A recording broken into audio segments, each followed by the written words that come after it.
बराबर। हम्म, hello guys, हम दोनों बहनें हैं। हमारी जर्नी, हम हम 3-4 साल से हमारे हमारे ऊपर इनर वर्क कर रहे हैं।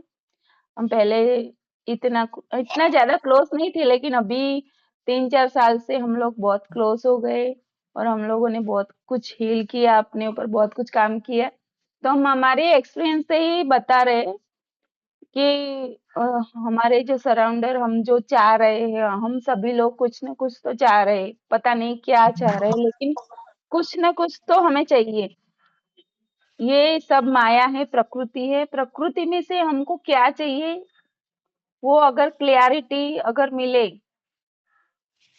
तो हम अगर कुछ क्लियरिटी के साथ जाएंगे तो हम अच्छे से जाएंगे, नहीं तो हम फिर भटक जाएंगे ये रास्ते में।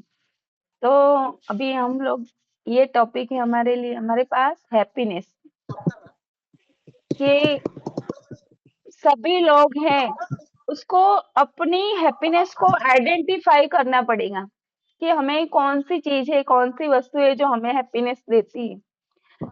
अगर हम उसको आइडेंटिफाई या क्लैरिटी के साथ नहीं जाएंगे तो हम ये माया में खो जाएंगे। माया ऐसी चीज है कि कहीं ना कहीं हमको गुमराह करती है, ज्यादातर तो गुमराह ही करती है। लेकिन अगर हम उसको क्लैरिटी के साथ जाएंगे तो अच्छे से जाएंगे। हम अभी मेरी बहन से मैं पूछती हूँ कि इसकी हैप्पीनेस क्या है। आप बताइए, आपकी हैप्पीनेस क्या है, किस में आपको हैप्पीनेस मिलती है? आज की तो मेरी हैप्पीनेस है कि मैं खुद पे काम करती हूँ। हम्म, कैसे? जैसे पहले सब कुछ था मेरे पास, पर मेरा ध्यान बाहर ज्यादा रहता था। लोगों में क्या, मुझसे किसी से क्या मिले, फैमिली से क्या मिले, कोई मुझे क्या दे दे, कोई मुझे प्यार करे, ये सब। आज अच्छा, मेरी हैप्पीनेस है कि मैं खुद कमाऊँ, मैं खुद के लिए कुछ करूँ, मैं खुद के लिए टाइम निकालूँ और खुद को प्यार करूँ, तो ये सब कुछ मिलेगा। वही मेरी हैप्पीनेस है।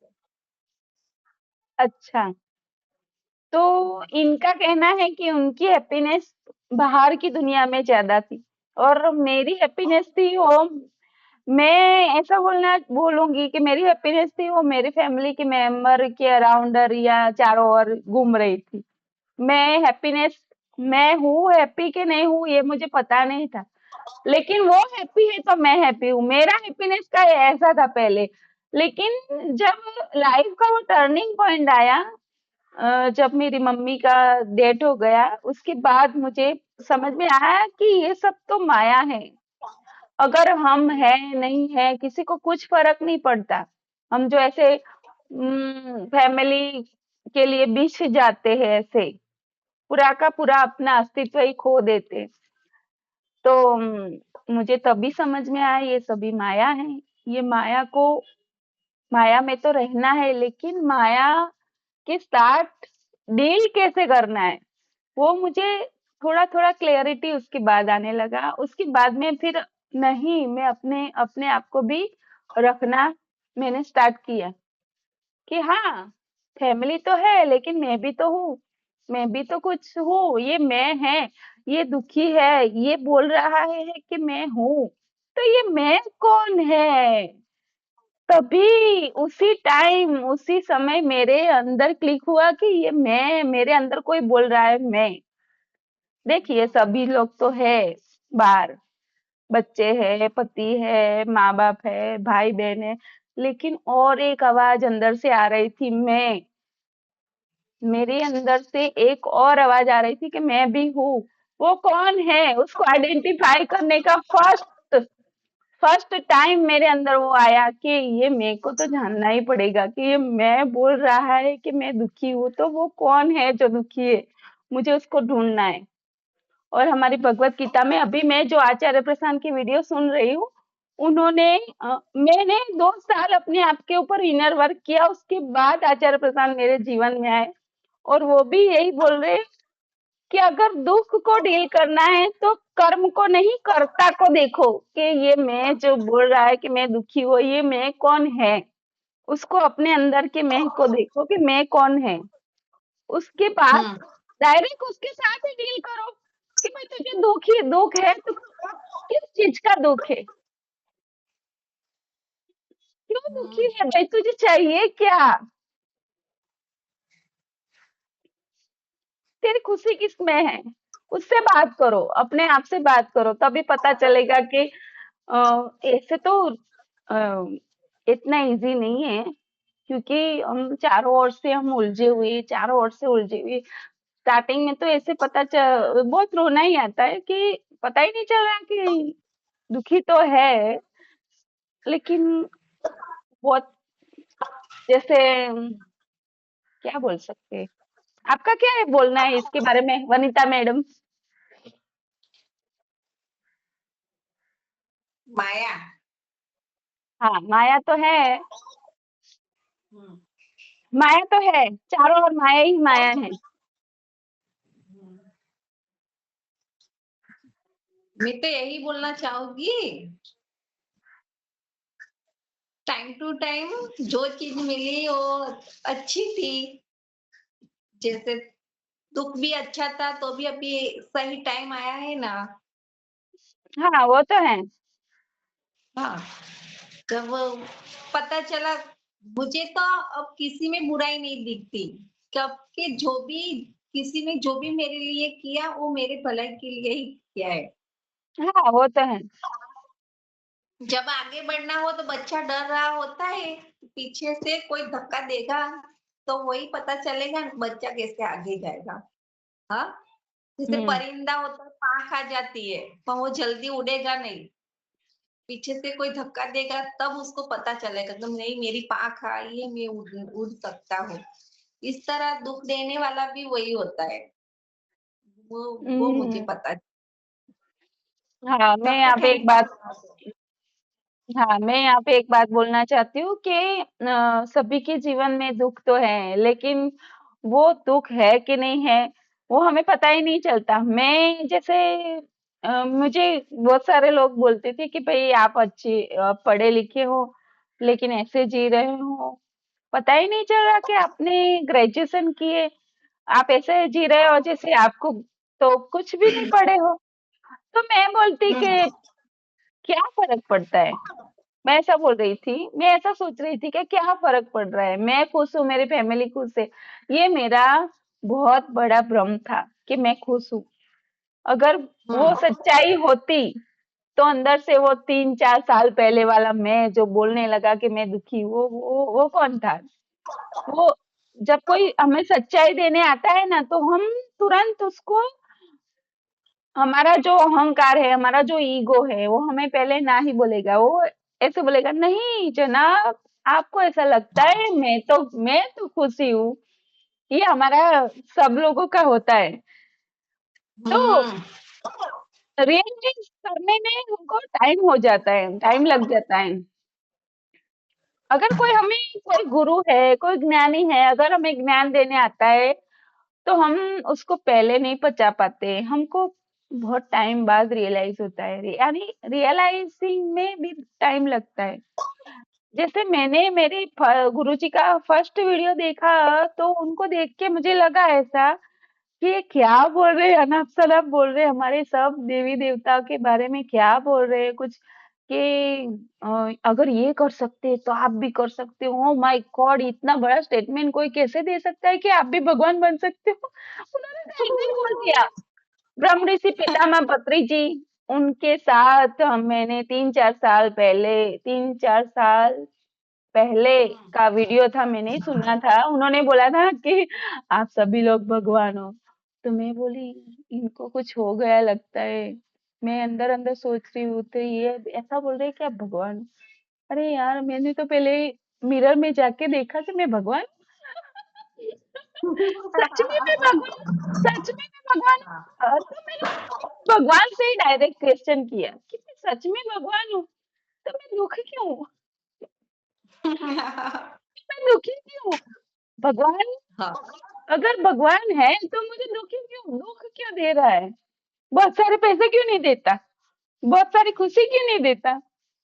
तो ऐसा ऐसा होता है जब भी हमें कोई ना कुछ हमारे बारे में, हमारी हाईएस्ट पॉसिबिलिटी के बारे में कुछ ना कुछ ज्ञान देता है, तब हमें वो पच नहीं पाता, तब हमारी एनर्जी इतनी कम होती है। जब हम अंधकार में बैठे होते हैं और लाइट जब कोई, ऐसा ही होता है कि एक अंधेरा कमरा है, उसके अंदर अगर एकदम से कोई लाइट चालू कर देगा तो हमारी आंखें है ना ऐसे बंद होती है, तो जब भी हम लाइट के अंदर देखेंगे तो आंखें पहले ऐसे चरमरा जाएंगी कि क्या हो गया। हम्म। वो बराबर। लाइट हमें को पचती नहीं है जल्दी जल्दी, लेकिन हम धीरे धीरे धीरे धीरे ग्रेजुअली हम आंखें खोलते हैं, तब हमें उस लाइट का, उस उजाले का अ, महसूस होता है कि नहीं यार, अंधेरा तो अच्छा ही है लेकिन लाइट उससे भी ज्यादा अच्छी है। हम्म। तो हमें फिर वो लाइट में आने का अ, एक अच्छा सा एक अच्छी सी रोशनी, एक अच्छी सी हल्की हल्की खुशी, एक क्या बोल सकते हैं उसको, इनर पीस मिलता है। हाँ। तो वही मिला मुझे, वो उससे ही मुझे प्रेरणा मिली कि नहीं सच में मैं दुखी हूँ और उससे मैं आगे जा सकती हूँ। मुझे भी ऐसा लगा कि नहीं, मेरे अंदर बहुत कॉन्फिडेंस की कमी है, मैं भी आगे अपने ऊपर काम कर सकती हूँ और इससे भी लाइफ बेटर कुछ हो सकती है। आज मैं यही बात कर रही थी मेरी बहन के साथ कि अगर कोई घर में कोई है, वडील है, मुखिया है, उसका क्या रिस्पॉन्सिबिलिटी है। अगर उसकी रिस्पॉन्सिबिलिटी है कि घर के सारे लोगों को देखो, वो लोगों को जा जाके पूछो, उसके साथ थोड़ा बातचीत करो, तभी समझ में आएगा कि मेरे घर में सभी लोग खुश है कि नहीं है। बस बाहर से तो सब दिख रहा है, सब खुश है, लेकिन अंदर से कोई खुश नहीं है। तो हम्म। वो खुशी कैसे कैसे पता चलेगी कि अंदर लोग खुश है कि नहीं है। जैसे हम एक दूसरे से बात करते, अपनी है, अपने अंदर क्या चल रहा है वो बाहर निकालो, बात करो, बात करने से ही बहुत कुछ अच्छा सा हील हो जाता है।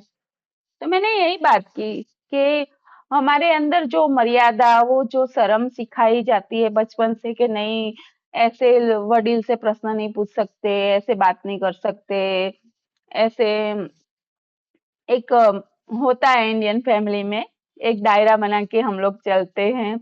हमारा जो सीक्रेट होते हैं हम अपने पेरेंट्स से शेयर नहीं करते, और पेरेंट्स भी हाँ। हमसे ऐसे जल्दी बात नहीं करके खुल के, क्योंकि उनको भी शर्म हम्म। आती है, उनको भी शर्म आती है, हमको भी शर्म आती है। तो इसी वजह से हमें हमारा कौन किसकी क्या खुशी है वो पता ही नहीं चलता, हैप्पीनेस किसकी, किस में हैप्पीनेस है वो पता ही नहीं चलता।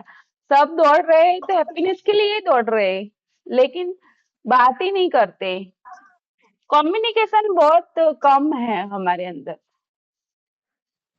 आपको क्या लग रहा है मैडम? बात करनी चाहिए, कितनी बात करनी चाहिए, कैसे बात करनी चाहिए? मैंने अपनी बात की थी ना।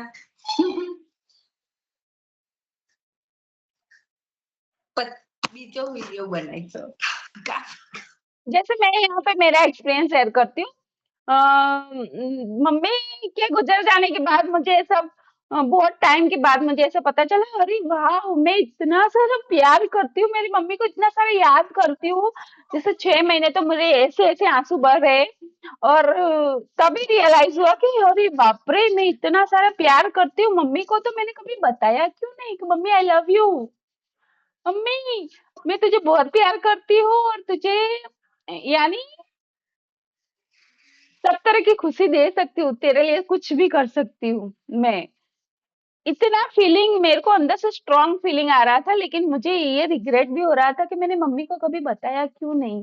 तो उसके बाद मैंने एक बाउंड्री सेट कर दी अपने मन में कि मैं किसी को भी कुछ भी फील करूंगी उसके सामने जाके बोलूंगी, भले चाहे उनको जो लगे, उनको जो बोलना है वो मुझे पागल बोले, कुछ भी बोले, लेकिन मैं तो बोल दूंगी।